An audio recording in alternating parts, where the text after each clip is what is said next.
Hey, everybody. There is literally no plan here. Frank and I just decided to go live. What's up, dude? Yo, brother, what's happening, man? Hey, what's that? Is that a thumbs up on your shirt? Of course it is, man. Who's next, I man? live by the thumbs up. I love it, dude. I love it. So, hey, man, we got to meet recently in person. I think I drove right past your house the other day too. Didn't even knock up, didn't stop, didn't bring I know. donuts. I'll I tell you. know. I know, On, dude. on here saying you're such a good friend of mine doesn't even stop. He called me when you're about 2 hours away. I was really close to your house. Where you at now? Altoona. Okay, great. You're not close to my house. But Dude, I don't know your exact address. You didn't tell me. So, do I have your I don't think I have your address, do I? I did, yeah, I gave it to you because you put it Did I? in your phone to see how far away that we were. Oh, that's right. That's right. Yeah, I forgot. So you were at your first conference the other day. How was that speaking at your first conference? Dude, it was really cool actually. It was cool. I mean, I'm not in the car business as you know. Yeah, Um but that's pretty cool that they invited you to a car business. That they invited you to a car business, business meeting like that to speak. That yeah, wasn't man. too bad. Yeah, it was pretty cool, and I talk a lot about using live streaming and stuff, social media stuff, and I'd love to hear because look, man, I know I interviewed you on my show Breakthrough Walls. My crazy daughter Natalie sneaking by. But like you, so you're one of the top car salespeople in the world. Like I you just like to think that I'm one of the top people in the world. okay, I don't. You don't have to demographic me in right there. okay, one of the top people in the world. So Yeah, hey, right. Jason Alt is on here, bro. Jason Alt, Robert Brooker, what's going on, y'all? Jason, what's going on, brother? So, dude, did you see what Jason's got going on? Oh man, what doesn't he have going on? Right? The Jay I, Duran's on here too, man. So yeah, Jason's got Grant Cardone coming to Columbus, bro. Oh my God, I did see that. That's unbelievable. I I wish I know. could get my way out to Ohio somehow. One day, I'll be off the beaten path Dude, and it's I'll end like up a in Ohio. straight shot. Like we're right, like it's right there. We're like right next to each other. So talk about some of the things because, okay, so when I was at this conference, man, I got to tell you, like you FaceTime. I was texting you. I said, "Bro, FaceTime me, man." And these two Yeah, kids are sitting right on either side of me. We're sitting at this little like bar area thing, and and and the one kid, I go, "Hey, Frank's gonna FaceTime me here in a minute." He goes, "Shut up, no way." And I go, "Yeah, man, why?" And he's like, "Frank Crinite." I said, "Yeah." He goes, "Oh, dude, he couldn't hold it together." He goes, "I don't want to sound like too much of a fanboy, but I might cry." so I gave you street cred then, basically, Oh, is what it is. You were using me for your street cred with the yeah, car sales yeah, of guys. course, dude. Yeah, that's So it, man. You're the plug. I get it. So, dude, Jerry Acuff's on here too, man. Jerry Acuff is a legendary sales trainer, bro. Like, honestly, I think it's like 75% of the entire pharmaceutical industry salespeople have been trained by this guy. Like, he's legit. Really? Yeah, Wow, that's yeah. awesome. There's Lisa I'm sure I can learn some Copeland. stuff from him. Hi, Lisa. We got She's one of Anthony my favorites. Anthony Santangelo. So dude, so this kid says to me, he goes, "Dude, I watch him every Saturday. He's the only reason I stayed in the car business. Like he really Oh, freaking like, dude, It's awesome. He worships the ground you walk on. For real. Well, he's the one that said, when I said, if I stop by, don't try to sell me a car, and you said, well, that's what I do, man. Of course I'm going to. Yeah. And he says, dude, I would buy a car from Frank, and I sell cars. I love it. I got car salespeople send me customers all the time. That's They're awesome. like, we can't get done what you need done, but go see my buddy Frank down the street. He'll hook you up. So But there's some of my biggest referral sources is people that are actually in the car business. It's crazy, but they know that I'll be able to take care of their customers and deliver, and I do. So dude, you sell over 100 cars a month, and yeah, I'm more excited the amount of clients that I've earned over the years rather than just a little scope of a month thing here over the past couple of years. It's been consistency every month to get to selling over 12,000 cars, and all that's coming from repeat and referral business. So, a number of hundreds great and all, but to me, it's, that's just a microcosm of what I'm really doing here. It's all about the longevity. You don't want to be a shooting star. You want to be a shining star.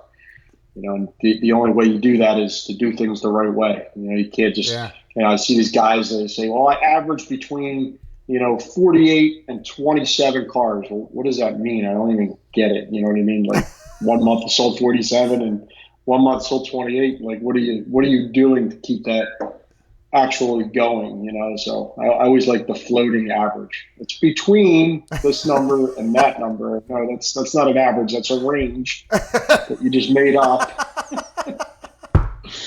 So, what are some of the things that you like? Okay, so but your average is 100 over 100 a month, though. So sure, but got to pay the bills. I want to say, like got to be able to pay your monthly subscription every single month to listen to what you have to say. Right. Yeah. Working out well so far. You got some really good tips on that show. Thanks, dude. You're doing. I appreciate it. Appreciate the Instagram stuff. I tried to step my Instagram game up last night. Didn't work out so well. I got to work on it, but I'm posting. I'm going to make mistakes, and I'm going to get it figured out. I'm going to dominate Instagram. That's my goal for 2019. I've already done pretty well with Facebook, but it's so funny. I'd walk into the office and be like, all right, who's ready for their Facebook picture? And these 22-year-old kids are like staring at me like, Facebook. I think we had that 10 years ago. I'm like, all right, how about an Instagram? Instagram. I'm like, man, I'm old. I got to evolve, or I'm going to be one of the dinosaurs that I talk about. So I got to keep my game up a little bit here too. Well, and it's like Grant Cardone says, man. Like when somebody says what platform should I be using? He's right, man. It's all of them. All of them. Every one of them. Every one of them. Yeah, like you're limiting your exposure. I'm limiting my exposure by only using Facebook just because I'm so comfortable with it, and it's so easy, and I get so much engagement. But when I'm comfortable, that's not good. I don't like being comfortable at all. So definitely need to change it up. Get out of my comfort zone. Comfortable with me or not, we don't go together too well. I know. Hey, Carl's on here. That's Carl. My man, Carl Scaramuzza. His ears are probably ringing. I was talking about him earlier. I was talking to my buddy about who are the kings in like certain businesses, insurance businesses, sales business, real estate. I'm like, Credit Carl comes to mind. He's killing it in the credit, credit repair business. So, I got his hat. I got his hat sitting in my bedroom, man. I like successful people. I like to be reminded of successful people. So I got my 10X Growth Con hat. Got my Credit Carl hat over there. So Credit Blueprint hat. So I like looking at them in the morning, man. It's like a reminder of I got to step my game up so I can get up to these big wigs. That's right, dude. Credit Carl. I got to meet him. Well, were you with me? You weren't with me. Mm-mm. Did you see him at the 10X Growth Conference? No, he was avoiding me. We were boys, and then see him playing, and I text him. And he big timed me. He never got back to me. I said, where are you at? I'm busy. Like 3 times. He big timed you. Oh, my God. He's big timing me, man, in Miami. I'm like, all right, he's driving around here. Dude, I saw Carl. I'm Ubering in a Chrysler 200, and he's tooling around a convertible Bentley. I'm like, yeah, no, I know why he didn't call me back. He's big timing me. Dude, look at the camera. I'm doing an Instagram picture. Hold it. Let me do the thumbs up again. There we go. I'll post that. He big. So Carl, I saw Carl, dude. I even made it. I made it to his after 10x video that he put out. Like he like put me in it. Yeah, he doesn't want me in the video. That's okay. He's still mad at me for baseball cards I stole from when we were kids. He really has never let it go. We joke about it, but I know he's scorned. It left a mark on his soul. His best friend when we were 4 years old, 5 years old, stole his baseball cards. Dude, it's all good. But you guys like grew up on the same block, right? Yeah, he lived right around the corner from me, man. It was great. Wow. Pink Row Homes in Fallcroft. Wow. So, dude, talk about some of the things that you have done I mean, you know, and you're like, quit saying that, but like you're like number one in the world or number two, like you're right there all the time, right? Right. Sure. But that's huge, man. I mean, especially since you look like you're like, what, 25, 26? That's because I take shots of Fountain of Youth every day, and there's actually a filter on this computer. There's a lot of wrinkles and grays in here, man. Yeah. So but you know what's funny is however successful that I am, and I forget who posted it today, but it's like I really feel like truly successful people never feel like they've actually accomplished anything because you're always just chasing the next level of where you want to be, so it's just like, people are like, I should celebrate, you must be doing great. And I am, but at the same point, if you sit around and just celebrate, your successes from the past, you end up being the past, so you always got to be, I'm always thinking what I'm going to do next and, how I'm going to get to the next level, how I'm going to push everything, not just be the 100-car guy, not just be the, this, house guy or this, whatever. I don't like to put small labels on everything. I'd rather just keep pushing the envelope everywhere. Right. So but what are some of the things that you've done, man? And I mean, you're funnier than hell. That helps. Like you really. Oh, well, you laugh at my jokes, so I actually like hanging out with you. So it's all good. Dude, Anybody wants to be my friend? Just laugh at my jokes. I'll think you're the greatest person in the world. I'll be like, man, I want to hang out with this guy all the time. But it's true, man. You're funnier than, because Carl, like, look, I stopped and saw Carl at his booth. And, dude, Carl, no offense, dude, but you looked stressed. I mean, there were so many people around him at this booth. Like, he's like, he actually had to work his way through the crowd to get to me. So, like, yeah, man. I almost got big time. Yeah, well, that's because he's popular, Yeah, guy's popular, man. So, but like, handsome guy with those suits and those hats he wears all the time. Oh, dude. I didn't even get a hat from him. What's that all about, dude? What do you have to? I had to steal it. I had to steal it out of the trunk of his Mercedes. Oh, you have a hat? Yeah, but I had to really ask for it and then just basically took it. Told him I was just going to use it for a photo prop. When he was donating to my charity, he was bringing 4 iPads for my charity. Wow! And I didn't think that was enough. I had to steal a $20 hat from him too. So oh my God, that's funny, dude. So like, yeah, I want one of those hats, man. Those flat. Credit Blueprint. Any of my car sales people go on Credit Blueprint. This guy helps my clients out immensely. I've raised credit scores in a few months over 100 points. So people that I not necessarily could get approved or, get them approved and then work on a better credit score. Credit Carl, Credit Blueprint. Go to his website. You want to hear one of my secrets? There it is. He's one of my right-hand guys and helps me out with all my customers who are credit challenged and, takes care of their credit situation. So hopefully that plug was worth the $20 hat that you gave me. Yeah, I had no idea that he took care of all your customers. That's awesome.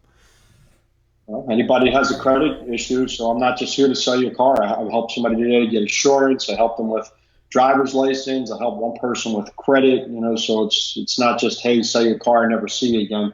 You got to really care about your clientele. So the way you do that is, kind of talk them through some things. Not everybody knows, about credit. A lot of people don't know about credit. They don't teach it in school. So Right. I see so many credit reports every day. I kind of understand that, just because your score is low doesn't mean you can't get it up really quick, with a little bit of help, maneuvering and professional that knows how to do that. So, I trust Carl immensely. So I refer over as many people as I possibly can to them, because, that'll endear your customer to you too. You're not just trying to sell them a car, you're really trying to help them out with everything.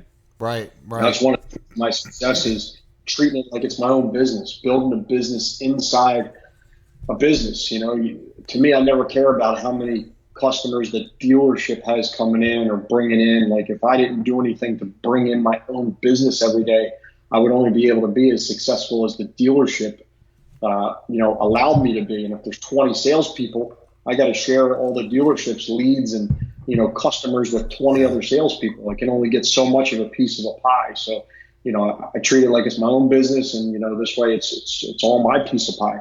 I get to eat the whole pie. I get to have my cake and eat it too. But one of the things that that came up when I was speaking at that conference last week, I was like, you got to do live streaming, you got to use all forms of social media, you got to edify your customers, connect with them. That's all another angle of it, right? So that is, you got to get attention. So that's my thing. I've been saying, you have to get and keep attention. So if I just went away and I didn't do any more social media, I wasn't here talking to my good buddy that doesn't stop by and that laughs at all my jokes, Ken Wall, and Walls, plural. I don't know how you got plural walls, but you're one wall. Yeah. If I went away from social media, would I still be successful? Absolutely, but I would never be able to be as successful as I want to be. I wouldn't be able to grow my business every single day. So, you got to get attention, and then the main thing is you got to build on that momentum, and you got to keep attention. 24/7. So you still have to do all the stuff inside the business. You can't just do all this Facebook stuff and then not, actually care about your clients, not, put them first, not build relationships with them, but that is a way that you keep, as soon as somebody thinks about a car in this area, they just think of, go see Frank. So, anybody's on social media, my name gets tagged 15, 20 times a day in all these, groups and just, people asking about car questions. So, make sure you go on. I respond to them. I send everybody an instant message, and I'll just respond to them on Facebook. So actually go into it. What I was saying is, though, is I said I was talking about like doing lives, doing videos, doing walk arounds, doing all that stuff to show, people, to get attention, get them into the dealership. And somebody said, well, we have to run everything past our sales manager or GM or somebody first before we can. I said, well, then quit. Go to a dealer that you don't have to do that. Right. Like, that's insane. So that dealership doesn't get it at that point, So if they're not willing to let their salespeople be their own brand, and they can't trust them enough, because if they can trust me to take a test drive in a $50,000 car, and they can trust me to have everybody's personal information, and they can trust me to represent the company, when a manager's not looking over my shoulder the entire time, why wouldn't they be able to trust me to go on my device and do the same thing and promote the dealership, promote myself, and bring in customers from other places besides all these third-party websites that every other dealership is trying to get, business from. So you need to be able to brand yourself. So if I was at a dealership like that, I probably wouldn't be too long. Let's put it that way. Right. Frank Lopes is on here. He said most. Yo, Frank, what's up? Frankie the hair. I'm so jealous of that guy's hair. It's so nice. And I couldn't believe when I see it in person. Like, a lot of times you see somebody in person and you're like, oh, the hair doesn't look that good. I'm like, man, it looks better. I was like, wow. He's got the hair, dude. A great head of hair. I know, man. I know. It really upsets me that I don't have hair like that. I used to, man, but, as you mentioned before we went live, I'm an old man. I don't even want to talk about that. Don't bring that up. Melissa not Burrow, what's up? So Jeremy Alvarez says, you need to talk to my sales manager. Here's what I would say. You need to talk to your sales manager and say, look, here's the deal. I'm going to start doing Facebook Lives. I'm going to do a lot of promoting. I'm going to get a lot of attention. I'm going to sell a lot of cars. I want to get up to 50, 60, 100 a month. And I can't do it sitting here with all these rules about bouncing everything off of you. So if I can't do that, then I'm out. Peace. Well, listen, there has to be rules. There has to be rules, and there has to be a reason that your sales management team thinks that way. So either something's happened at the dealership and they've been burnt before, so like a person storms, they don't want to get burned again, right. Or they just don't really understand. Not everybody understands how social media translates into business. Not for any lack of ignorance, just lack of, maybe they don't use it the right way themselves, so it's out of their comfort zone. So you need to be able to explain that a sales management team, there has to be rules, right? So if I was on my Facebook page, talking about politics all day, or if I was on my Facebook page, ranting and raving about, whatever hot topic was out there, right. You're going to alienate a lot of your customer base. So great, you proved your point on Facebook, you changed nobody's mind, and you lost half your customer base, right? right. So you're a genius at that point, right? No, you're an idiot. Right. So that could be what they're worried about. So, you'd have to let them go through your Facebook page and show them that you're not actually that person. But and if you are that person, change. Get rid of all that crap off your Facebook stream and change. Delete it. Start. But dude, Frank Lopes just said, and I know you're not looking, I'm watching the comments. He said most managers say no in fear that salesperson will gain too much power. Dude, there's got to be a huge degree of that. Okay, well then that's I don't want to say what that syndrome is, but again, that wouldn't be a place that I would work. No, because the sales manager is going to, if he's not gaining from what you're doing, then your whole business model is broke. If everybody doesn't have the same, goal, and the goal is to help more clients, sell more cars, make more money, then your sales management's doing it wrong. At that point, the owner should step in and take a look, what's going on. I mean, everybody in my dealerships, free to, do as much social media as you need to. They promote posting, getting your clients. Who better to buy a car from me than a friend, right? So if we're Facebook friends now, and, I sold your car and you're seeing all our posts about selling cars and, my family and our Eagle stuff and all the fun stuff I'm doing, that's going to endear your customer base, right? Because you truly care what they're doing. Yep. And I truly care what I'm doing. So, where else would they go buy a car? So to me, all the dealerships that aren't doing social media around me, thank you. You guys are awesome. Because you know what? They're all coming to me. So it works out. You guys actually help me every single day. All these dealerships do that are helping me. My status every single day. So works out for me. You're right. If I were your sales managers, anybody, especially in Springfield, Pennsylvania, I wouldn't do any social media at all. Don't do it. Stay off of the book. It's bad. Bad things happen there. Right. Don't talk to strangers. Right. Don't meet friends on Facebook. Right. It's bad. It's horrible. So that it blows me away because there were a couple of people in this group that I was just talking to out in Atlantic City, dude. That was a huge concern. I was like, I'm just like, you went a little deeper on the whole topic. I'm like, dude, there's literally 20,000-ish new car dealerships and even more used car dealerships. If I wanted to sell cars, I don't think it'd be hard to find a job selling cars. I'm just saying.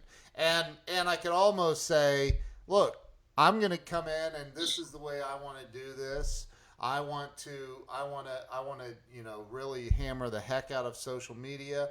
This is what I'm able to do, and yada, yada, yada, and say, look, I want to try this for the first 90 days. It's free advertising. It is. There's a couple ways to advertise. One of them is to spend huge amounts of dollars, right, on billboards and mailers and, whatever else is going to be publicity, for you. And then there's social media, which could end up costing, little to nothing, to actually do. And, pretty soon that may change. You know what I mean? Facebook could start charging anybody who has a business or tags a business. I use my personal page, and it picks up plenty of traction. But if there's dealerships that still aren't letting salespeople use, their cell phones or use their social media, I mean, it blows my mind. I know. It helps me out. It helps my company. It makes it way easier than it should be. Yeah. For me, I actually know some dealerships that do business like that, and I don't know, doesn't make sense to me. You do know of some. Mm-hmm. Wow. Oh, yeah. That's insane, man. I don't get it. Is that a control thing? It's a control thing. God. But you got to be able to earn that trust then, So like I said, if I was on here ranting and raving about things that, didn't go in line with, the way that my dealership and my ownership and the Piazzas wanted me to do business, then, they would probably have every right to tell me but you got to be responsible. So It's my own business. I treat it like it's my own business. I, try to be as responsible as I can on Facebook, except when I'm at an Eagles game, but most of the fans around here can understand that I let emotion a little bit of the best of me sometimes in my Facebook lives. But other than that, it's like PG-ish for the most part. Ish. You said ish. Chad Lynn says, "Don't use Facebook. It does not work." LOL. That's my buddy Chad, man. We talk all the time, man. He asks me, I try to give him as many tips. He's an up and coming star, and that's awesome. And he needs to utilize a little more Facebook too. I told him, and do a couple more things, and he's changing his game up, and he could be the next guy selling 100 cars a month, in the country. He's coming soon. He needs to join my group, man, where you were the first member. Listen, the guy that you would think thinks that he has all the knowledge in the world doesn't. I want to learn every day, and I don't want to learn just about the car business. So I'm reading books that have nothing to do with the car business right now. Well, they're reading books to me, Audible. I hate actually reading, but I listen to Audible all the time. I'm joining all these groups of people that are doing business different ways. I don't want to know how to do business just what the car business is doing. I'm trying to look at what other businesses are doing, not just saying, hey, I'm being really successful right now, let's just keep doing it this way. That's how some young kid comes up and just like, man, how'd that guy just sell 120 cars? Where'd he come from? Right? Because I'm not paying attention to the things that are happening in front of me. I'm paying attention to things that happened, successes before. So you got to have your core and do things the way that you think should be done. But you always got to be looking to strive to get through that plateau, to do things differently. For some reason you decided to come to the 10X Growth Conference in Miami. And somebody called me out and, called me like every wussy name in the book. And like, you're too busy. I'm like, that's my number one excuse for everything, right? Yeah. That's just about everybody's number one excuse, So excuse is time. I don't have the time. Well, if my wife listened to me, we would have never got married because it was never the time, right? We didn't have enough money saved. We didn't have the big enough house. We didn't have, and it was like, we didn't want to have, I didn't want to have kids yet because, I didn't have enough time or, I was too busy with my career or whatever. And you know what? We just took action. Everything I've done that has been a great success. Yeah. I just took an action. I'm not worried about the plan, right? The plan can change. The plan that you have right now, I said this the other day, probably and more than likely isn't the plan to get you through the next levels. You don't know how to actually execute and get to those levels until you get there. So your plan always changes. Yeah. With it, but you just got to take action, man, and do it. Dude, what's crazy is the WOW Formula logo is like literally on the wall behind you. I don't know how that happened. Yeah, sure. You're the computer guy. You don't know how that happened. That's crazy. Shameless. I'm just playing around. Trying to ride my coattails and plug your WOW factor.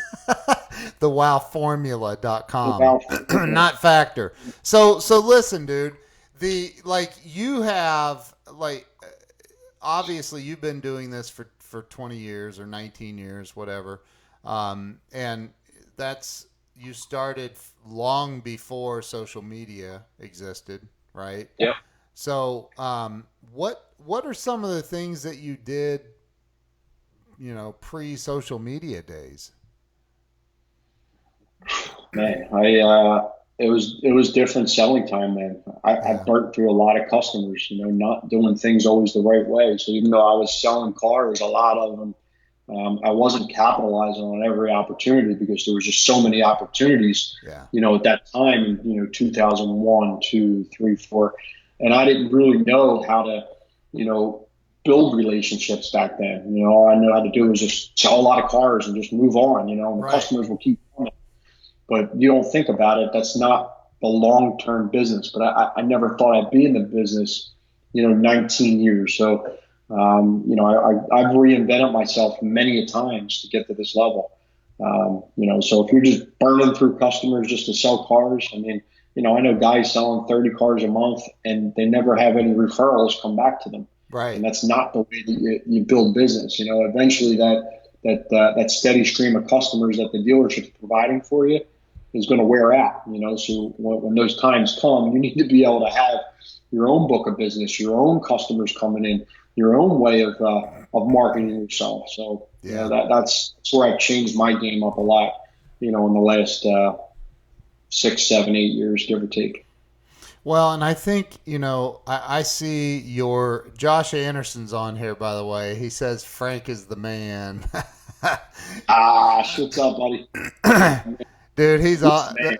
That was a good time, man, hanging out with you guys down there. Yeah, So, good time. I see your Facebook posts, and I see, you've got the step and repeat where you're having your customers come in, and after they get a car, and you take a picture, you post it on Facebook, and you thank whoever referred them if they were referred, and you tag that person, you tag your new customer or repeat, whatever. And I want people, because you get it, but there's so many people that don't get it, man. They don't get it. So here you are on, you just sold a car. I bought a car from you. You tagged me. I have 5,000 friends, right? You're going to tag me. It goes out to all of your friends, but then it also goes out to all of my friends after I click Right. allow on timeline, right? So, 100%. and then, now there's an algorithm involved, so not all 5,000 of my friends will see it, but a lot will. See, but I'm not worried about the algorithms Right. anymore. I used to always try to figure it out and like, oh, what's the algorithm? And if you're sitting around trying to study algorithms for hours and, do I post 7 times and like something 7 times and do something else 7 times? It's all phooey. It's all BS. Yep. I know there's an algorithm, but Facebook changes it up way more than we ever know. So Yep. just post. Just put your stuff out there. You got to be willing to put yourself out there. If you're not willing to advertise for yourself, why would a dealership advertise for you? Why would another customer advertise for you? If you want referrals, right? And I want Ken Walls, who I just sold a car, to go out and advertise for me, Yeah. but I'm not willing to advertise myself. What does Right. that say about me? Right? Right. It says that I don't believe in myself enough, or I'm trying to hide something, or Right. something doesn't feel right when I'm doing the process. So, me putting myself out there every day shows everybody that I'm okay advertising for myself. Selfless, shameless plugs here for myself Yeah. every minute. But if you're not willing to advertise for yourself, why would anybody else want to advertise for you?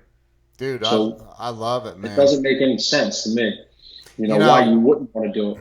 I bought the 10X Growth Conference recording because, like, there's no way you can remember everything from. I mean, Can there you was a rip that lot. for me and send it to me? My, all these groups that I joined, they're draining my pocket. Dude, my $25 a month group, if it's hurting you, man, I'll refund your money. No, I opted for the year. I wanted the 20% discount. Oh, that's right. That's the right. 18% discount. You paid the I full just paid you in 250. one lump sum. You did. Thank you. You got it. Or I'll just kick you out of the group and keep your money. That's what Grant said. Like That's about all right. somebody, right? But like, listen. So like, you're doing obviously extremely well. And again, I see people that are. Yeah, but I'm doing extremely well in relation to what you think everybody else is doing. In my eyes, I need to step my game up. So You do. You do. I mean, you there's should a be there's doing a there's a 25 a day, dude. there's a absolutely there's a way to do it. There's a process and a way to do it, and I'm gonna figure it out. So we're already got a lot of things in works here to actually Yeah. to step my game up. But But go ahead. I'm setting you off. what about the people though? Because there was a time when you'd never sold a car in your life, right? Mm-hmm. There was a time. I mean, how long did it take you to? I mean, when you started selling cars, did you just like, boom, man, this is my deal? God, I was born for this. My first car deal was a 2-car deal. And I still remember the salesperson that was helping me out. He was one of the older salespeople there selling like 8, 9, 10 cars a month. And he was so mad. He's like, this never happens. I can't believe it. And you don't think this is going to happen every time. I'm like, why not? Why wouldn't I want to think this is going to happen every time? All I did was ask the husband what he drove, and he told me what an older car it was. I was giving him trouble. I'm like, well, I think this deal is good enough now for your wife. Why don't you just trade yours in too and just get 2? And he looked at his wife and he goes, it's a damn good idea. Let's just do 2 of them. The salesman looked at me like I had like 2 heads. He's like, are you serious? I'm like, I didn't know what I did. It was my first car deal. Like, I had no idea. The guy bought 2 cars, so dude, I was born to be in the car business. That's awesome. So okay, is that just the way it's been always? Like you just have done 100 cars a month right out of the gate? No. My God. No. I mean, I was very successful right out of the gate. I think I sold 18 my first month. Wow. My first full month selling, and wow. I was number 1 in our company ever since then. So we had like 7 or 8 stores back then, and we have 26 stores I think now. And you can go on a thing and see where you're at. And I've always been number 1. Wow. Every time with that company, and never really knew where I ranked, nationally 100% for the last couple of years, with social media and just, talk to everybody and connect and, see where everybody else is at. Social media has opened up unbelievable, knocked down walls, unbelievable. Look, I get to sit here and talk to you on my Saturday night. Right. Nothing else to do. God, it sucks. No, I'm just kidding. It's great.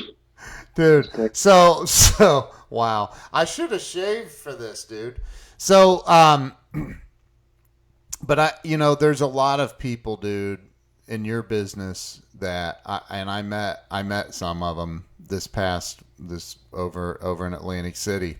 There's a lot of people, and not just in the car business, everywhere, that are literally stuck in fear. The fear of, man, should I really, and I think for you, and this is I'm guessing here. I think you made the decision way back then, dude, I'm going all in.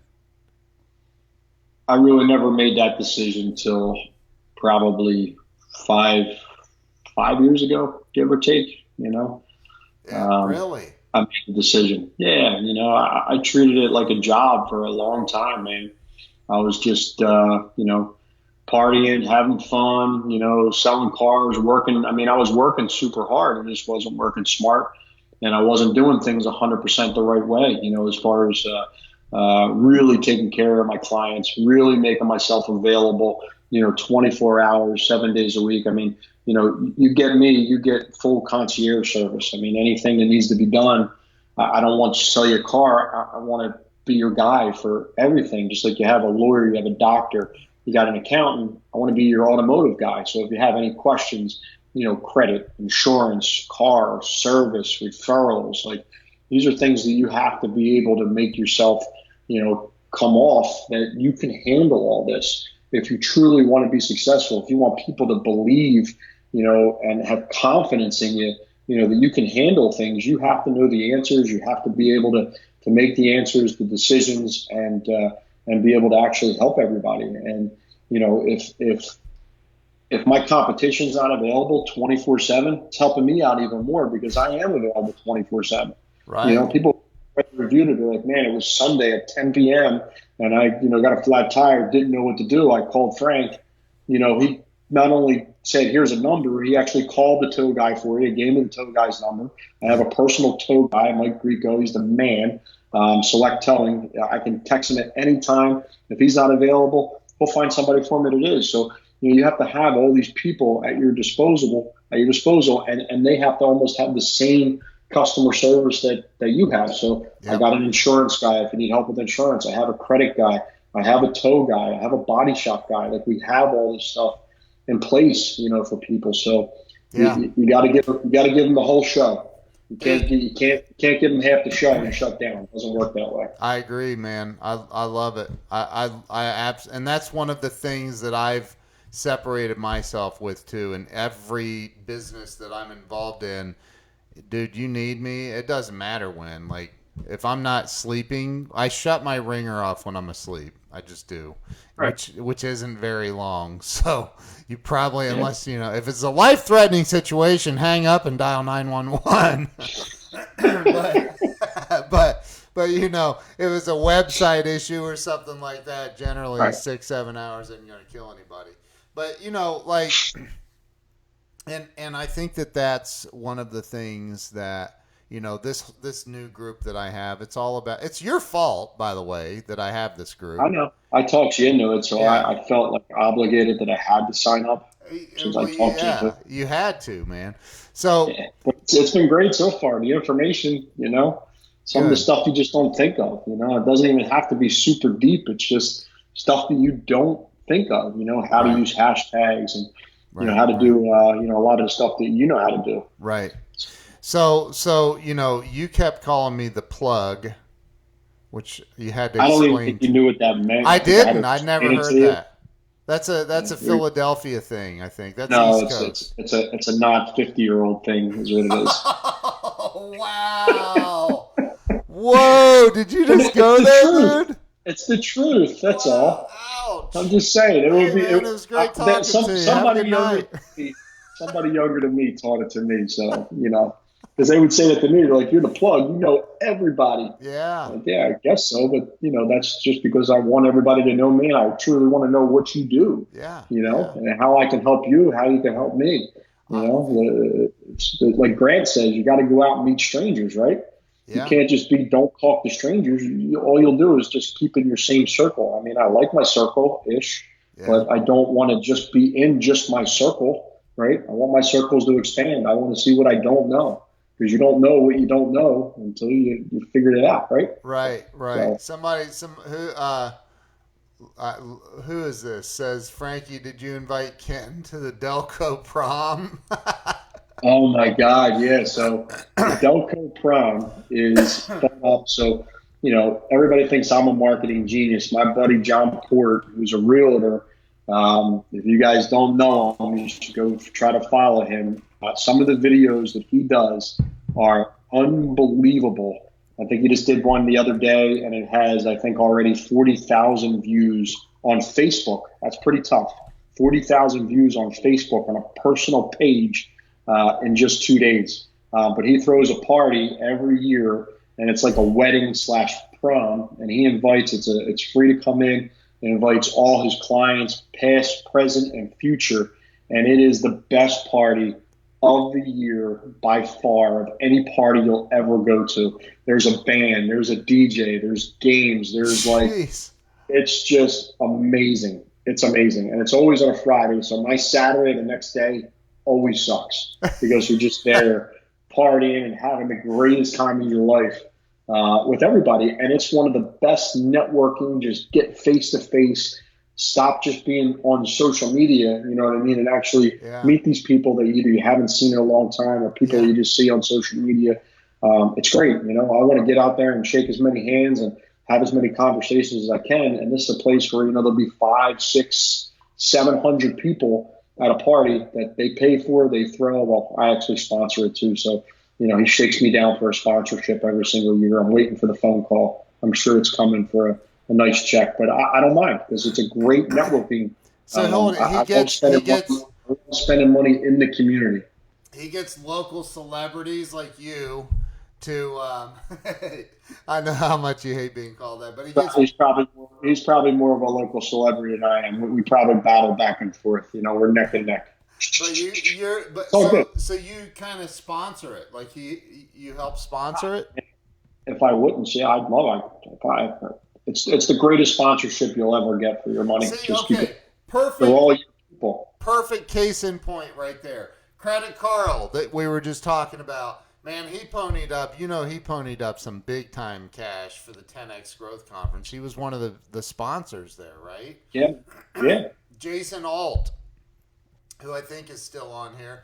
Jason was a sponsor at the 10X Growth Con when you do the suite. I think that's how it worked. He had his banner. I mean, and I know what he invested in that. That's some big bucks. So you do the same thing, right? You're doing the same thing. You're sponsoring events. You're investing in yourself. You're investing in the community. Yes. As much as you could put yourself out in the community. Yep. Have our charity that we just started. So again, my buddy John Port, me, Mike Mahawi, have a bunch of guys that got together, and we wanted to give back all year and keep all the money right here in Delco, Delaware County, in the community. Yeah. So we formed a foundation. We actually have a legitimate charity, and we're raising money, and it doesn't do anything besides we use our exposure that we have to keep to raise money, to fundraise money, to keep it here in Delaware County. I mean, it's keeping our names out there, but we got to flip it around. Now you got to use your name for something good. It can't just be for business. You can't be an entrepreneur in a community, a close-knit community, expect referrals, expect them to support you if you don't support the community as much, if not more, as they actually support you. So, to me, to give back and to give my time, which is, super valuable with everything I have going on, yeah. To volunteer and to, put myself out there and to actually, do all this and help organize it and, do the Facebook Lives and to, touch everybody. That's what it's all about, to be able to give back as much, if not more, than what you're getting from the community. So, that's one way to endear yourself to the community, but it's also, you have to serve. You have to be willing to put yourself out there, So without social media, I wouldn't be able to do that. We wouldn't be able to raise the amount of money that we've already raised with this foundation in just a short amount of time. We wouldn't be able to, ask people to come to our golf outing and sell it out in 5-6 hours, whatever it is. I mean, this thing sold out in 5 hours. We got corporate sponsors everywhere, and that's because we have exposure. It's because we do put ourselves out there in our everyday life, Yep. Not just when we want to ask for something or when we need something. So you'll see a lot of people on Facebook, and I see them, they only go on and do a video when they need something or when they did something, sold something. Well, people are going to tune you off, Yep. If that's all you're posting. If you're not willing to share the rest of your life with everybody, tell your story. Yep. If you can tell your story, then people are just going to kind of blow you off after a while. They're going to mute you, block you, or just keep scrolling real fast, past you. If you have something interesting. If you have an island in your master bedroom closet, like, you have to let people know. Like, if you have about my closet. Have you been in my bedroom? You were towards Fortnite? No, I'm going to check the cameras. I'm checking the cameras. We were friends on Facebook. Oh, that's right. You did see my island. That's right. But like, and I just talked about that tonight. I did a training in the group, and I was talking about that thing. Like, dude, just be real and transparent with people. Like, that's it. So people say, how do you sell so many cars? Like, how do people, not sit down and negotiate with you? And like, how do you just do that? Well, I respect people's time, and more importantly, I respect their intelligence, right? Right. I never think that, just because this guy is dressed up in like a white T-shirt, and a pair of Lee jeans and comes in, doesn't know, all the information that's out there. Yes. So to me, I'd rather give you all the information than try to pretend like it's not there. You want to address the 500-pound gorilla in the room right away. You know what I mean? So it's my job to, give you as much information as I possibly can and be as transparent, as need be, You don't do this every day. I do. So if you have any questions, if there's anything you don't understand, I'd rather you not yes me to death. I'd rather you actually stop me, say, listen, I don't get it. I don't understand, or I don't feel comfortable with this. This way we can get past it. You know what I mean? Because a lot of times when people get to that point, they'll just yes you to death, or okay, Yeah. not interested, when they actually are, but they just don't understand. So, with transparency and respect of people's intelligence, and that's what'll help you sell more anything. Yep. Doesn't matter what it is. You don't usually put your shoes on, in the middle of the day and say, I'm going out to buy a car, right? You go to a dealership, you did a lot of research probably. You're looking for a place you feel comfortable. You're looking for a salesperson, or somebody that's going to give you the information that you're looking for. Because most of the time people are looking for information that they can't figure out or find online, and somebody that's going to be transparent with them. So that's where I come in. So all the dealerships that are trying to hide information, not be transparent, not do social media, all you're doing is helping me gain popularity. So thank you. Don't tell them. Dude, don't tell them. You know what's funny? Even though I'm telling them, they're still going to keep doing the same stupid stuff. Right? It doesn't matter. They'll keep running face first into that wall. It blows my mind that there are so many. And I had the thought, like, I'm going to go out and I'm going to teach social media to car dealerships. I'm going to go meet with them. I'm going to sit down. I'm going to change the world, right? I'm going to teach them how their salespeople should be doing social media, and do a show, all kinds of different ideas. And I've had so many people go, dude, those are fantastic ideas. However, there's a lot of dealers stuck in the 80s, man. Like, they're stuck. They won't listen. It's not even stuck in the 80s. It's just almost feeling like, you're the smartest person in the room every time, and that their way is always the best way, rather than being able to adapt. I really feel like a lot of businesses, look at the taxi cab business. It still hasn't changed, right? I see these yellow cabs driving around in these disgusting cars. Like, back in the day, it's all I could get. I would get Chester City Cab because that was the only cab company that would come out to where I am. I'd wait for them to dispatch a car. They'd tell me, the kid call me back, like, it'll be another 10 minutes, another 20 minutes, right? And now Uber comes along with the greatest idea in the world. All they have to do is copy the same Uber technology, but they don't, right? They just keep fighting it because they have this license, and they've got to do it this way because this is the way that it's done, and this is the way you make money. No, this is the way you die. Yep.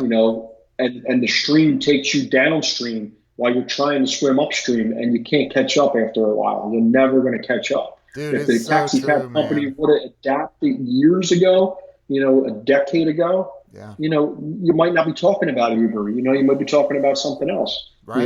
They wouldn't be antiquated technology, but they think that, not just doing the way it was in the 80s, but they just not willing to change, not willing to try, something different. Don't tell me you would rather be picked up by a nice Cadillac Escalade than one of those cool yellow cabs, man. Come on. No, I get it. But do you remember thinking when Uber first came out, that's the dumbest idea ever. I'm not getting in a stranger's car. It's crazy. My owner, Tony Piazza, I still remember this vividly. He was at our store, and he's like, man, he goes, you got to try this new app that's out. This is like 10 years ago. He's like, Uber, it's a car service. I'm like, oh, I don't know. This guy's a multimillionaire. He's got car services. I don't know what Uber is, right? Right. But I finally started looking into it because I'm down the city all the time. Right. You know what I mean? Like, I don't want to drive. I don't want to park. I don't want to have a drink and drive anywhere. And I'm like, oh my God, this is like the greatest thing in the world. I'm like, I can just pick a car. I can see all these cars on my phone, and I can pick one, and they're going to come pick me up. I'm like, this is unbelievable. Dude, like, I couldn't even believe the way it worked the first time. I'm like, and they show up. They actually show up. How many times have you called a cab that never arrived? So many times. Dude. So many. And that's the thing, right? It's like the horse and buggy industry laughed at the car business, laughed at them. Right. Yeah, you're never taking over, and look at what's happened. So, like, dude, that's the thing is there's so many car dealers out there, and again, as you know, I'm not in the car Businesses in business. general, it's not. It doesn't have to be car businesses. You're right. It's businesses in general. The way people do business every day is changing, evolving. The way that people buy things, the way that people research things. Yep. I mean, God, I don't go to the mall unless I absolutely have to. Why would I? Amazon Prime can deliver it to me today. Tomorrow. I don't have to. Tonight. In some cases, it's ridiculous. It's crazy. And they're just getting better and refining their processes all the time. Coming up with stuff. I mean, why would I save a password? I can log in with everything under Facebook anymore, right? Right. So why do I even have to know any passwords? Like that's changing. Like everything's changing so fast that if you're not willing to adapt, you're going to die. And I don't want to die yet. It's true, maybe eventually, but I don't want to die yet. I want to be able to adapt. So that's why I'm joining all these groups. Like I said, I'm joining groups that have nothing to do with car business, things that have nothing to do with business. Yeah. I'm going to start going to more shows that have nothing to do with the car business. Right. I want to learn how other people in other industries are doing business, how they're getting successful at what they're doing, rather than what just the car business is doing, or what the real estate business is doing. Because I think those industries are so big sometimes it takes a long time for things to cycle through and become accepted in those industries because you're so used to doing such big things for so long a certain way where, somebody's selling crafts, online or somebody, at a certain, trinket sale or whatever it could be, comes up with the new thing, the new, home show or, the florist, like how are they getting their product out? So I want to learn about all these other businesses to be able to adapt my business, my Frank's Fans business, to new things rather than just waiting for the car business to adapt and jump on somebody else's, coattails. Like it's funny. I mean, I see, and I love imitation. It's not a big deal. Car salesmen reach out to me all the time. They're like, do you mind if I use like a red carpet? Like, do you care if I, use your thumbs up? And I'm always like, nah, it's totally fine. I mean, imitation is the best, form of flattery. Like I'm okay with it. But at the same point, wouldn't you want to kind of adapt like your own style, your own thing, not use, my hashtag or, wouldn't you want to come up with your own quippy, type thing or your own thing with it? So, I want to learn what everybody's doing in different industries rather than just my industry. So I'm not stealing from my industry, or borrowing from my industry. I want to figure it out from other industries. Well, and I think, and like Joel Burr is on here, and he said that understanding what is happening. You met Joel, by the way. He came by the suite. He's the super, super tall dude. Like he was 6. Yeah. You remember him? Data guy. Understanding what is happening in other industries can give you clues to what may be coming to yours. Absolutely. Melissa Burrow, by the way, she may have made the most intelligent comment of the entire night. She says all innovators, and she needs to put in people who want to innovate, need to join us in the wowformula.com. We learn from each other. Great group. I agree. Yeah. Put your link. Somebody put the link in here. Yeah, somebody put the link in. Yeah. So like, dude, I I don't know how it happened, but you and I quickly became really, really tight. You're a good dude, and you pay me a lot of money to be your friend. Just tell everybody it's okay. Okay. Yes, I did. Checks in the mail, dude. I know. It's coming. So who uses checks anyway? We won't even go down that road. But like that's something else that's changed. Like I can remember when credit cards didn't exist. Like they did not exist. And now who like if you said, "Hey, write me a check," I'd be like, "Oh my God, where are my checks?" I'm to the point where I don't even want to use a credit card. I mean, I use Apple Pay for everything I possibly can. It's like that's the other thing. And if your business isn't accepting Apple Pay and like the new forms of pay, like I go to a couple of restaurants and I know it's cash and I don't mind or local community spots, but you should be adapting your business to the way that people Everything. want to do business, right? The Yep. way people are starting to feel comfortable doing business, Dude, technology is just unreal, and you're using it. That's what's gotten you to where you. Well, I mean that, and you are kind of funny sometimes. it's an important step. It absolutely is. I mean, it's Yeah, not, but that's the thing. Like, people will just go on and post and, and don't become successful from it. yeah, There's a lot behind it that goes into it. You can't just post and think that everybody's going to like your stuff. You have to do things other in your life. You said you have to tell your story. You have to expose yourself. You have to be able to put yourself out there. and you That's have one to of the things. flow. Grant talks about this, and I talk about it a lot. You have to flow power to other people. Flow power Oh, to power. 100%, I man. shared, dude, there's no way I can help you. I mean, unless somebody in Ohio is like, dude, ship me a car. You're helping me right now. You don't even realize it. You're giving me more exposure. Guess what? This is attention. People are watching. This is what everybody doesn't understand. Yeah, This is attention. You're yeah, keeping yourself in the public eye. You're building your clientele. You're building business. You're just staying in front of everybody all the time. yeah. That's really what it's about. Just It keep is. posting. Don't worry about it. What did Grant say the other day when we were at the thing? He's like, because one of the people in his office came in and they're like, Grant, we're sending out too many emails. People are starting to unsubscribe from us. He's like, Yeah, hit the list again. Send it yeah, down. yeah. Same thing. Keep posting. If people are defriending you, that's great. That cleanses your list. That's Get them right. out of there. You don't want those people anyway. They're not You your want the people that are customer. going to they're not your customer. They're not really your friend, or they just don't get it. So it's okay. I don't mind if people befriend me. I tell people all the time. They come in and we take a picture and everything, and we become friends on Facebook. I'm like, if you don't like me, just befriend me. It's not a big deal. Like, you're not going to hurt my feelings. I'll still Right, be here for you, right. whatever you need. So I always put that out there to everybody too. Just because I tagged you, you don't have to be my friend. It's That's okay. that's If you don't like me, just get rid of me. It's not a big deal. that's it, dude. I That's agree. it. There's But you got to seven stay and in a front of. half billion people on this planet. Yeah, Like, I'm sure I can't piss all of them off. I can try.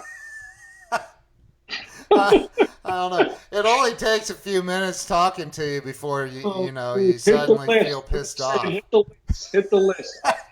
I'm working on some stuff where I'm going to constantly be in everybody's face. So it's not going to be just email. It's not going to be, it's going to be a lot of Frank Crinite, and it's going to be fun stuff, man. I'm going to be in everybody's face. If you don't want to be my friend, I'm okay with that. If you don't want to Right. see it, but I want to see things in my social media. I don't want to see the same old boring stuff all the time. I want to see things with people's kids. I want to see, what you're doing out on the Saturday night. I want to see what sporting events you're at. I'm truly interested in what people are doing. Yeah. It's not just, hey, oh, great, he's at another Eagles game. I wish I was, at the Eagles game.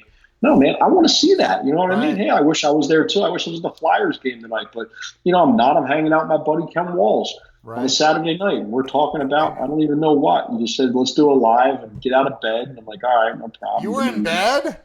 No, I'm just Oh. kidding. No, I was like, downstairs. what? Your hair is I like was, I was, perfect, dude. Do you wake oh, up that's a like Lego. that? So you don't know about my hair, huh? What? Tell me It's about your actually a, hair. it's actually a Lego piece. This thing comes off. It sits right next to my desk.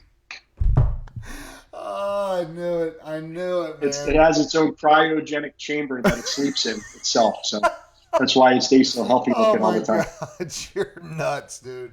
So, like, man, this has been fun. I think that, people need to, seriously, people need to learn how to change and adapt. I've had to do it. I've been in technology for a long time, and I've had to, man. Obviously, you know a lot of people. I've never been introduced to more people, and that was the first time that we met, right, at the Yeah, growth con. You yeah, never really knew me. We talked once yeah, on Facebook Live, and then we knew each other for about 2 weeks, give or take. Yeah. You broke my stones about not going. I'm like, all right, screw it. I'm going to get a ticket. So I just booked a ticket on You did. Tuesday, fly out on a Shocked the Thursday. hell out of me too. Missed the end of the month, the first end of the month I've ever missed. Missed a Saturday, first Saturday I've missed in like 14 years.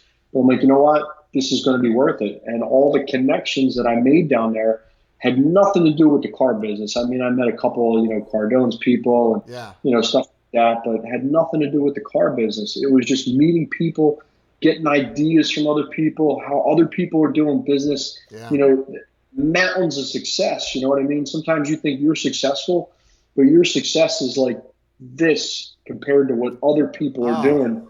Aren't anywhere more talented than you, more intelligent than you, have more drive than you.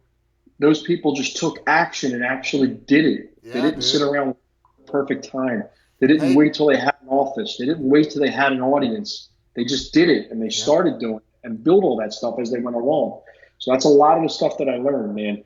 I know take action a lot, but sometimes I would talk myself out of things because it wasn't the perfect time.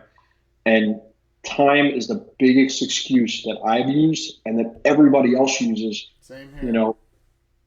Just do it, right? We had that conversation that night by the pool. I'm like, man, you just got to do it. Yeah. Don't tell yourself you're going to do it and then come up with 10 excuses why you can't, shouldn't, or wouldn't want to do it at this time. You just got to do it, and that's how you become successful. Yep. People just do things, if they wanted to plan them out, great, but your plan's probably not going to work anyway. So just do it and figure it out as you go. It'll work out. It's gonna change. It's gonna evolve. Everything does, and that's it. I don't know if you remember Jesse Itzler's story, but I was watching on the recording. It was freaking awesome. And he talks about how he had this demo tape. He was a rapper, right? What was his song? Dance like a white girl or something like that, right? And so he's like, he literally shows up at the CEO's office of this record producer acting like he's somebody else, like a famous rapper. And the dude walks in and goes, "Who are you?" He goes, "Oh, I work with that rapper guy, whoever." And he's like, "Well, you want to hear my demo tape while we wait on him to get here?" Like, he made it up. He got a record deal though. And that's the thing, dude, is like you just got somebody's attention. Yes. He got somebody's attention. He didn't just leave the tape there and walk out, and it probably would have went in the box with the rest of the other tapes. Yes. He got attention. That's really what it's all about. And he said in that speech, he said, remember he said, if you don't have a seat at the table, make one. Right, exactly. I don't have a seat at a lot of tables. I wedge my way in. Doesn't matter. I figure out a way. I never take no from somebody that can't tell me yes in the first place, right? And you'll get through, especially in business, there'll be a lot of people that will put up walls, secretaries, middle management, upper management. Well, you know what? I'm not going to take no from you because you couldn't tell me yes anyway. Your no means nothing to me. Thank you. I don't need you. Yeah. I'm going to go all the way to the top until I get that absolute no from the person who controls, owns, or runs the business. And then if he gives me a no, then I'm just going to find a way to end around and conquer your business anyway. So to me, never take no from somebody that can't tell you yes in the first place. That's one of the biggest things in business that has kept me, at the top of my game. I'd never take no from a finance manager who didn't think that we get a deal approved. I would never take no from a bank rep who was just the first line of defense, the teller, never take no from the next person up. We're going to email all the way to the top, Who's the president of the bank? I think he needs to make a decision on this. I'm like, wow, this guy wants to talk to the president of the bank. Somebody might want to talk to him and make the decision. Right. Because we don't want him to talk to the president. All right, he's approved. Don't worry about it. We don't need to talk to the president. Exactly. Right. Because Steve could tell me yes. You were scared to, but you found a reason to do it. Yep. Because I pressed you on it. It's easy for people to say no to things. You got to stay on them. So to me, it's ask again, keep asking. If you can't give me the yes, I understand, no problem, not being disrespectful. I got to go over your head, and I won't. I'll just keep going over, keep doing it, not in a disrespectful manner, not in an ignorant manner. But I don't want to talk to somebody that can't tell me yes. Those people are inconsequential. I know have their jobs, but they're not the people you need to be talking to. You need to be able to talk to people that can tell you yes, make the decision. They're the ones you have to get to. Man, this was freaking that was fire. That was pure freaking fire.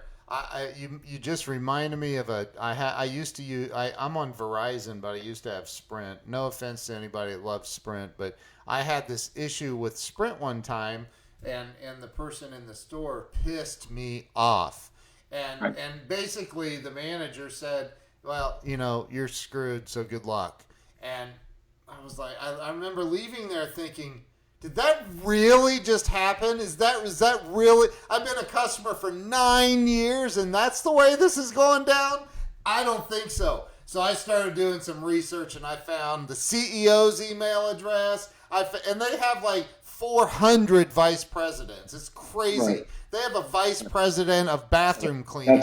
That's because they need the layers, right? Yeah, dude, trying to not let you get to the decision maker. Yes. So if you can weed through all the BS titles and actually get where, almost threaten to talk to who the decision maker is, and you have some validity behind the point that you need them to say yes to, then a lot of times you can just get them to say yes. Because they don't want you talking to the person above them. Because then if he says yes and you said no, it makes you look stupid, right? Well, dude, why couldn't you say yes to this? Why did I have to look at it? Once you get past breaking down that wall, it makes your business relationship a lot easier. A lot of times, people know that you're not going to take no and go away. They'll be more adept to say yes to you if it actually has some validity in any parts of life. It doesn't have to be, a bank and approval. You got to make sure you're talking to the right people. And a lot of times I see people take no and they just wither away, and I'm like, man, that guy can't even tell you no. No, I don't like, and even if he can, I'm the exact same way. Like I emailed that CEO, all the board members were on this list, got all of their email, all the vice presidents, and I sent out this scathing email about this manager and the address of the store, the manager's name, and everything. Dude, 5 minutes didn't go by. You'd have to really piss me off for me to do something like that. Dude did. So he did. Right. Literally. So that's what I mean. I don't ever want to big time anybody. You never want to try to disrespect anybody, but at the same time, you don't want to stop when there's another level. So to me, I always just go to the next level. But I always do it in a fashion that I'm not throwing anybody under the bus. Right. So a lot of times the people that can't make a decision, they almost don't mind deflecting up. This way, they don't have to make the decision, and they know that you're not going to hurt them. So. It's kind of it's a balance, if you want to keep a relationship with that company that you're trying to get a yes from too. Yeah, I agree with you. I agree. But there's also a time when you can pull out all stops and go straight to the top. And that's what I've done in many cases in life. And again, it's what you said, like people wither away. They hear no. You have a waitress, a server at a restaurant tell you no, and people just accept it that's just the way it's supposed to be. I was in a group the other day, and I had a couple people get mad at me a little bit because I said that I stopped listening to what customers say, right? Yeah. And they're like, oh, that's just the wrong way. And they might have took it the wrong way because I listened to everything that you tell me. I listen way more than I talk, believe it or not, even though I haven't shut up this entire hour. I listen way more than I talk. But at the same point, a lot of times people try to tell you things and they don't even know what they're saying. They don't even know why they're saying no. Or they're going to tell you something, that has nothing to do with what their real goal is. So the one main thing that I've done that's really got me successful is I stopped listening to everybody's excuses, right? Because excuses to me are an opportunity. So if you're making up an excuse, I got to find the opportunity of, what you're really trying to tell me as far as, why you don't want to do something or what it is. But I stopped listening to people why they can't, and I figure out a way to show them how they can or what actually is possible. I can't afford that, or I don't want that, or I don't want to lease. Well, you just don't want to lease because you don't know why you should lease. Nobody's actually explained to you the benefit of it, showed you the financial ramifications of buying a car over 6 or 7 years so you can afford it, rather than just renting something that's going to depreciate over the next 3 to 4 years, and save your money every single month. So your equity is the money you saved every month, the $150 that you put in your pocket by having a lower car payment every single month, saves you $5,000-6,000 over a 3-year period. So I stopped asking stupid questions like, what do you want your payment to be? And, what type of car do you actually want? And I just listen, to what they're kind of saying and just guide them down the right direction. And it's worked out unbelievably once you stop listening to people's excuses, because, people will excuse you to death. They will, and you got to find out what the real objection is. They'll say things like, I don't have the time to go to Miami. Exactly, right? And I had to take my own medicine. I had to swallow my own pill. Dude, you did it like that, too. Like, you just said, all right, I'm in. It was funny. I told my wife, I'm like, I got to go to Miami this week. She's like, yeah, right. It's going to be -4, and you got to go to Miami. I'm like, I got to go to Miami. It's important. She's like, I got called out. I love it, dude. She's like, whatever. Have fun. It wasn't that hot down there. It was only 81 and humid. Yeah, it was good. It was hot. It was good. It was hot. Yeah, it was hot.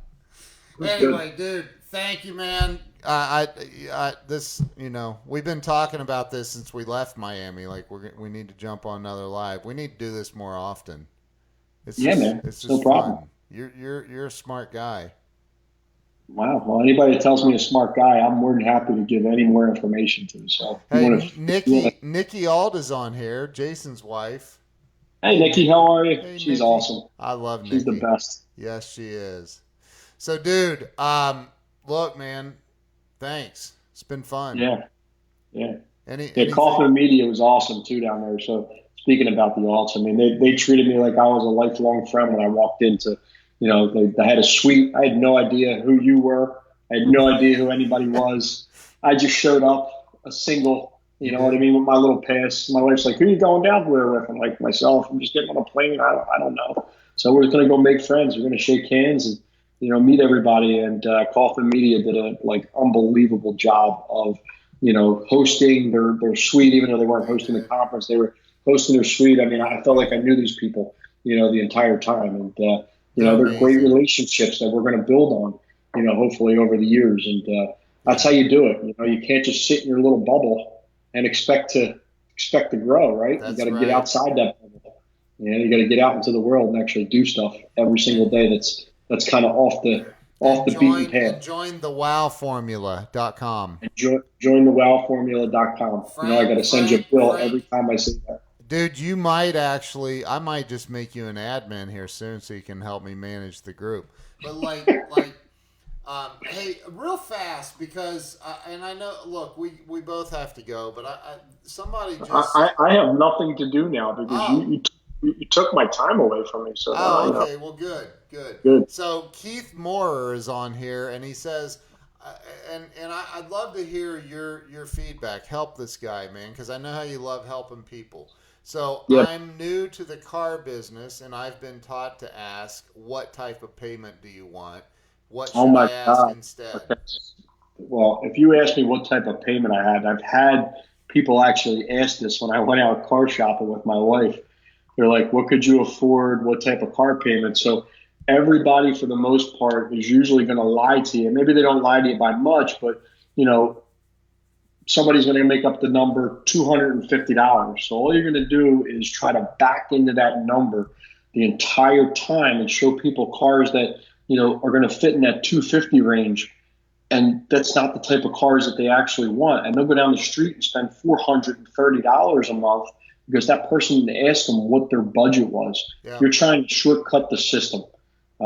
It's going to burn you more than you're actually going to be successful at it. So stop asking what people can afford. Stop asking what the payment is. I can afford almost any car on the planet. What he's asking, though, what should he ask? If he doesn't ask, because he said his question was, I've been taught to ask, what type of payment do you want? What should he ask instead, do you think? Everything else but that. It doesn't make a difference what it is. Are you looking for a four-door or a two-door? Are you looking for a blue one or red Right. one? One fish, two fish, red fish, He blue said, fish. what if the Talk customer talk says, about the weather is more important and more relevant than you asking somebody what they want their payment to so, be. so That's a okay, setup question. Like I know I'm being set up if I ask right? somebody Oh, I what they know, want my payment to be. What can I afford? These are all right? setup questions, and then you're not respecting people's intelligence. You're not respecting people's time. You're actually Yep. wasting your time. You might close a couple sales with that, but at the most, pull up a car, just demo a car, just show them something. It doesn't matter. People don't come into a dealership to sit down and be prodded and ask questions, right? They come into a dealership for an emotional experience. They need to Yep. feel it, smell it, touch the headliner, feel how nice it is inside the leather wrapped steering wheel, get them excited about something, and then show them the value in the vehicle and then present them numbers. You're doing it backwards. You're trying to shortcut. Either you have way too many customers and you have to shortcut the process, Well, hey, which I give him know a is break. total He's BS. new. He's new. So you want the kinder, gentler Frank? He left a long time. I don't have time for kinder, gentler. He doesn't have time to learn it because the average guy is out of the business in 90 days because of Dang. bullshit like that. That's the wrong way to teach people how to do business, man. Wow. It's 100% the wrong way. It's not a little bit the wrong way. It's 100% the wrong way. And what that does is that causes you to have, that's your habit now every single time, right? Yeah. That's your crutch. What can you afford? What's your payment? Dumb setup question every single time. So if your management is teaching you that and they want to learn, they can write me a pretty decent sized check. I'll get on with them. We can do a Skype, a Zoom. I'll fly out to your dealership. You can pay all expenses paid, and I'd be more than happy to give you my methodology and techniques on everything car business related to grow your dealership, the way that I've grown my own business every single day. But to do it the way that your management, and no disrespect, but that is the dumbest way to teach a new salesperson how to do things. But dude, you're like a car dealership inside of a car dealership. There are car No, dealers that don't do 100 a month. I'm like a real guy I that know. actually cares about what we should be caring about, what our Right. customers' needs are in front of ours and in front of the dealership. Yeah, we still have to make money. We're a business. It's not a charity. But at the same point, if you're asking dumb questions like that, and I'm not trying to disrespect you, Ken, I'm just saying if you're asking, it's the wrong way. You don't know that, right? Yeah. Because you're just listening to the people that have been in the business before you, and to think when they were selling cars X number of years ago, that's the way they did it, and they were successful. Ask that sales manager how many cars he sold a month. Right. I'd like to know, because if it was more than 10, 12, 15, 20, which to me are mundane numbers, then he must be doing something that I don't know what he's doing. But if you're asking people loaded questions like that, that's what it is, a loaded question. Wouldn't fly at my dealership, let's put it that way. Dude, I said to you the one day, I said, dude, I know a couple of things that if every car salesperson did a couple of these things, they could immediately jump up to 50 to 70 cars a month quickly. It's easy. Nothing special. And you said I couldn't afford the pay cut. Right. It's the truth. I know. I mean, dude. my time is worth X right now. Yeah. So if my business scaled back to there, I'd have to figure out a way to redo my business, because it wouldn't be worth my time. You are trading time for money in just about every aspect of your life, right? Your money's got to be growing when you're sleeping and everything, but when you're working, you're trading your time for your money. So it has to be worth your time, to put that work in. But there's a lot of things, unfortunately, that new car salespeople, and they reach out to me. I have hundreds in just the last month or two of people reaching out to me on Instant Messenger, asking me the same questions, right? Yep. About the processes and like, what's your process? Because this is what we're trained to do, or management's doing. I haven't been able to been successful with it. Well, no shit, because it's not the right way to do it, right? but Right. you can't train what you don't know. Right. So if you did this, 20 years ago, and that was the way that worked back then, because that was like the infancy of the internet before all this information was out there, Right. and you still think that word track is relevant. It's unbelievable. I'd go to that dealership and sell 200 cars a month because nobody was doing things the right way, and I would. And if they wouldn't want to learn, then that's on them. Dude, wow. Somebody just said, why is he not doing 200 a month? Smiley face. You're right. You're right. Challenge me. I love it. Hey, today was Saturday, dude. How many new customers did you help out today? I think it was 8 or 9. I'm not sure. It was an okay Saturday. It wasn't ridiculously over the top. But I met some really great people today.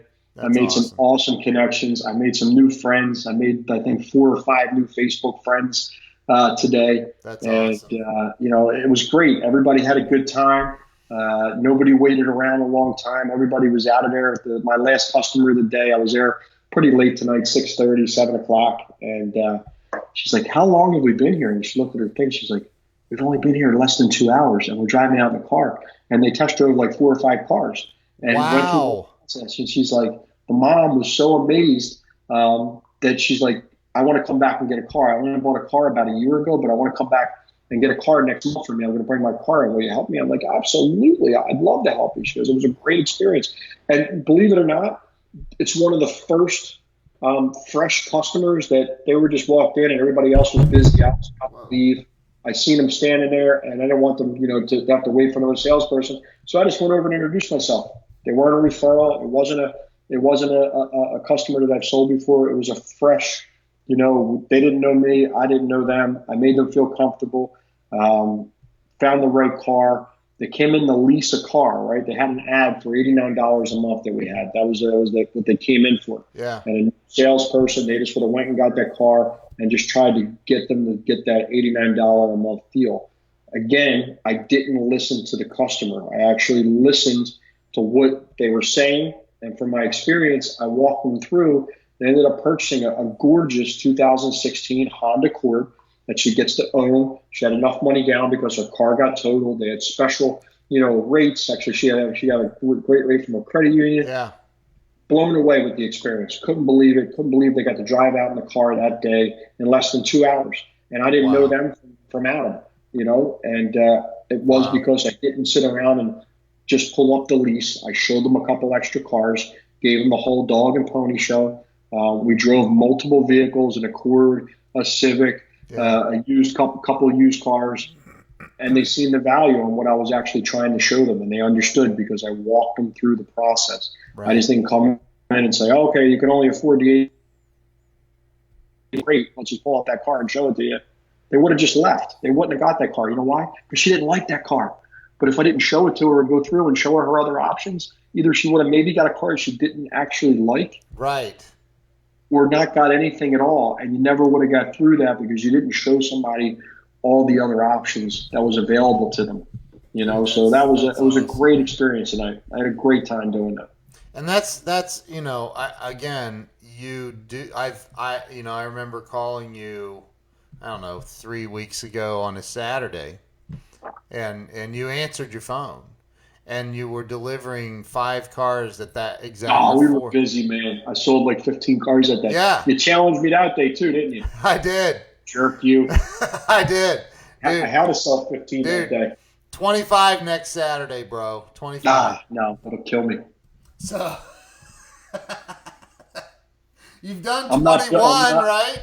No, but I'm not built like that yet to not water down the process. So over an 8, 9 hour period on a Saturday, to Yeah, be able to sell and touch and talk to, even if you sold multiple cars of the same person, two at a time, yeah, it would be pretty tough. Without a full time assistant, without yeah, somebody, delivering the cars for me. So that's the next metamorphosis of where I have to go yeah. to get to that level. But dude, I like what I love about you the most is your self awareness, man. Because you and I'm not I'm not just edifying you. That's like like a real thing with you. You're actually aware of your weaknesses, and Self-awareness is the most important thing, right? yeah, You have to be able to look yourself in the mirror and not just celebrate your successes, but understand your weaknesses, right, and you don't have to get every weakness up. Like, my paperwork, like I don't have to be able to do the best paperwork, right? I right, don't have to be able to, bench press 300 pounds. That would be one of my weaknesses, right. there's stuff that are my weaknesses, and people always try to improve on their weaknesses. You don't have to just improve on them. As long as you understand them and what your limitations are, totally okay with that. Improve on your strengths and find other areas that your strengths can actually help you in life, in business, with friends, Yep. expanding your circles. Yep. You don't have to become the master of everything in the car business. You have to figure out what your strengths are, utilize those strengths, get out of your comfort zone and do things. A lot of times that's everybody's weakness, is just getting out of their comfort zone. I can't do a Facebook Live. What am I going to say? I don't know. I don't have any notes here. I don't know what I'm going to say. I'm just going to come on and babble. Right. If we have 1 watcher, 16 watchers, or 100 watchers, it doesn't matter. You're going to get through it. The Right. first couple times I just picked up the phone and tried to record a video. I'm like, I'm like, man, I can't do this. I'm just going to go Facebook Live and just do it. They're like, you're just going to do it live? I'm like, just do it live. Let's just go. We're just going to get it. It came out great. People don't know that it's not supposed to be perfect. Just get up and do it. It's all it is. So, my weakness was I thought it had to be perfect. Everything had to be perfect. That's a lot of people, dude. I want to make sure it's perfect. BS, man. Just do it. Just do it. Imperfection is perfection. I Doing it. totally Perfection. agree, dude. That's probably the number one thing that, when I'm coaching people and I'm saying, look, like you got to just hit go live. You have to do it. Like, and you have to accept that you're going to screw up.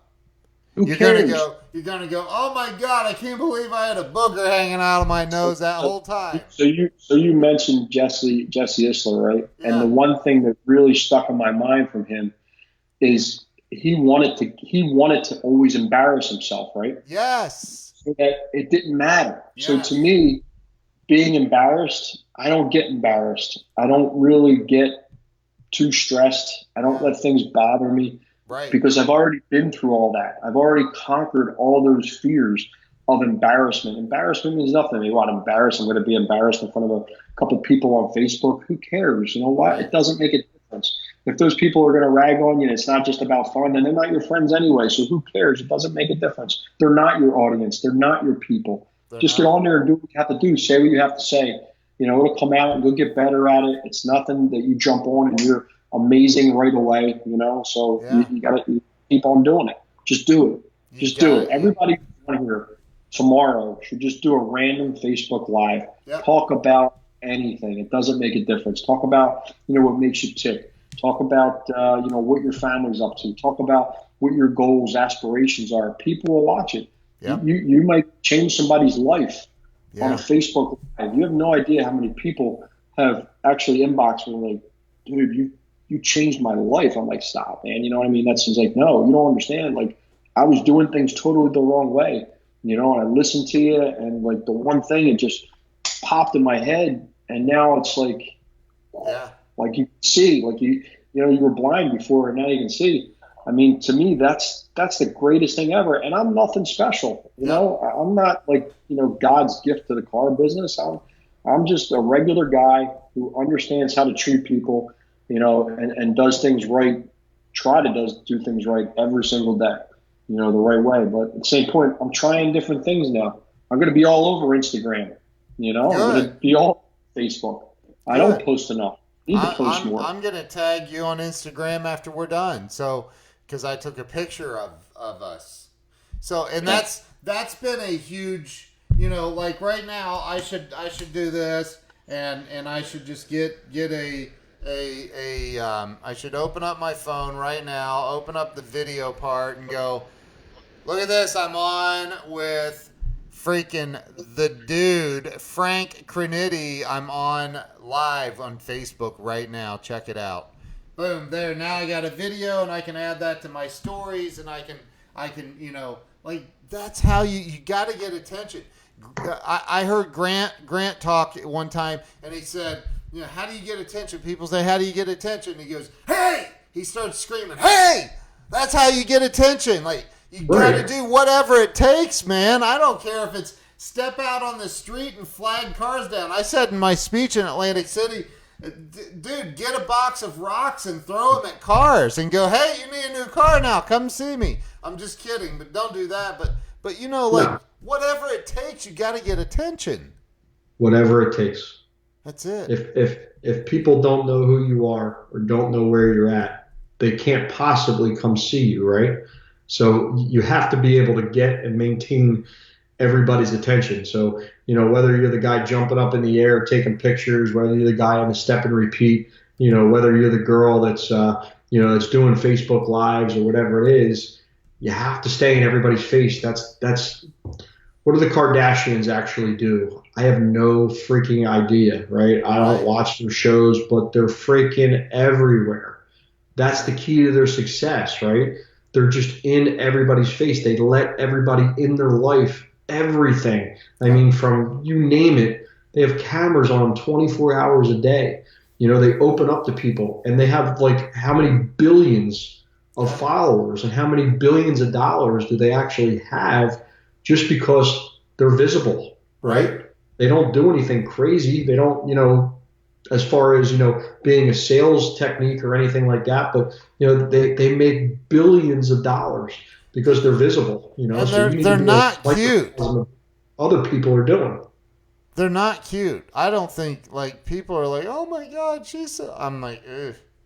I don't know. But that's a matter of opinion. That doesn't mean anything. No, it doesn't. I'm not cute either, but I get attention. I don't get attention on that level, but I get attention. Dude, ever since you told me your hair is like a Lego piece, I wanna touch it. I want to touch. Touch your hair, dude. See, but now you're going to remember that, right? Yeah, of course, forever.